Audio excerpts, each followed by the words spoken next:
5ನೇ ಬಾರಿ ಭಗವಂತ ನನಗೆ ಜಯದಾನ ಮಾಡಿದ್ದಾನೆ.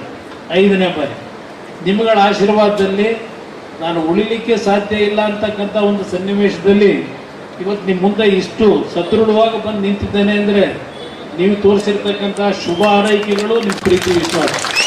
ಅದರಿಂದ ಇವತ್ತು ನನಗೆ ಕೊಟ್ಟಿರ್ತಕ್ಕಂಥ ಭಗವಂತನ ಈ ಒಂದು ಜೀವದ ದಾನ ಏನಿದೆ, ನನ್ನ ಜೀವನದ ದಾನ ಮಾಡಿರ್ತಕ್ಕಂಥದ್ದು ಭಗವಂತ ನನಗೆ ಸಂಪೂರ್ಣವಾಗಿ ಈ ನಾಡಿನ ಜನತೆಯ ಒಂದು ಕಷ್ಟಗಳನ್ನು ಬಗೆಹರಿಸ್ತಕ್ಕಂಥದ್ದಕ್ಕೆ ನನ್ನ ಜೀವನ ಮುಡುಪಾಗಿದೆ ಅಂತಕ್ಕಂಥದ್ದು ಈಗ ತಾನೇ ದೇವರಿಗೆ ಕೈ ಮುಗಿದೇನು ಬಂದಿದ್ದೇನೆ.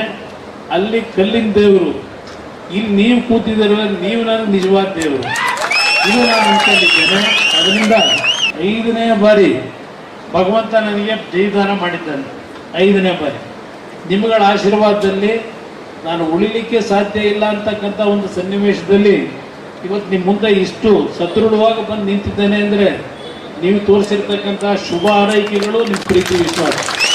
ಅದರಿಂದ ಇವತ್ತು ನನಗೆ ಕೊಟ್ಟಿರ್ತಕ್ಕಂಥ ಭಗವಂತನ ಈ ಒಂದು ಜೀವದ ದಾನ ಏನಿದೆ, ನನ್ನ ಜೀವನದ ದಾನ ಮಾಡಿರ್ತಕ್ಕಂಥದ್ದು ಭಗವಂತ ನನಗೆ ಸಂಪೂರ್ಣವಾಗಿ ಈ ನಾಡಿನ ಜನತೆಯ ಒಂದು ಕಷ್ಟಗಳನ್ನು ಬಗೆಹರಿಸ್ತಕ್ಕಂಥದ್ದಕ್ಕೆ ನನ್ನ ಜೀವನ ಮುಡುಪಾಗಿದೆ ಅಂತಕ್ಕಂಥದ್ದು ಈಗ ತಾನೇ ದೇವರಿಗೆ ಕೈ ಮುಗಿದೇನು ಬಂದಿದ್ದೇನೆ.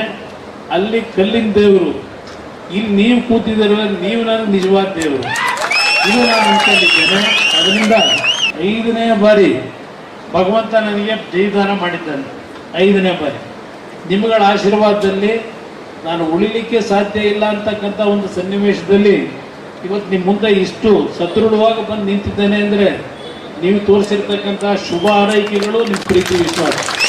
ಅದರಿಂದ ಇವತ್ತು ನನಗೆ ಕೊಟ್ಟಿರ್ತಕ್ಕಂಥ ಭಗವಂತನ ಈ ಒಂದು ಜೀವದ ದಾನ ಏನಿದೆ, ನನ್ನ ಜೀವನದ ದಾನ ಮಾಡಿರ್ತಕ್ಕಂಥದ್ದು ಭಗವಂತ ನನಗೆ ಸಂಪೂರ್ಣವಾಗಿ ಈ ನಾಡಿನ ಜನತೆಯ ಒಂದು ಕಷ್ಟಗಳನ್ನು ಬಗೆಹರಿಸ್ತಕ್ಕಂಥದ್ದಕ್ಕೆ ನನ್ನ ಜೀವನ ಮುಡುಪಾಗಿದೆ ಅಂತಕ್ಕಂಥದ್ದು ಈಗ ತಾನೇ ದೇವರಿಗೆ ಕೈ ಮುಗಿದೇನು ಬಂದಿದ್ದೇನೆ. ಅಲ್ಲಿ ಕಲ್ಲಿನ ದೇವರು, ಇಲ್ಲಿ ನೀವು ಕೂತಿದ್ದೀರ, ನೀವು ನನಗೆ ನಿಜವಾದ ದೇವರು, ಇದು ನಾನು ಅನ್ಕೊಂಡಿದ್ದೇನೆ. ಅದರಿಂದ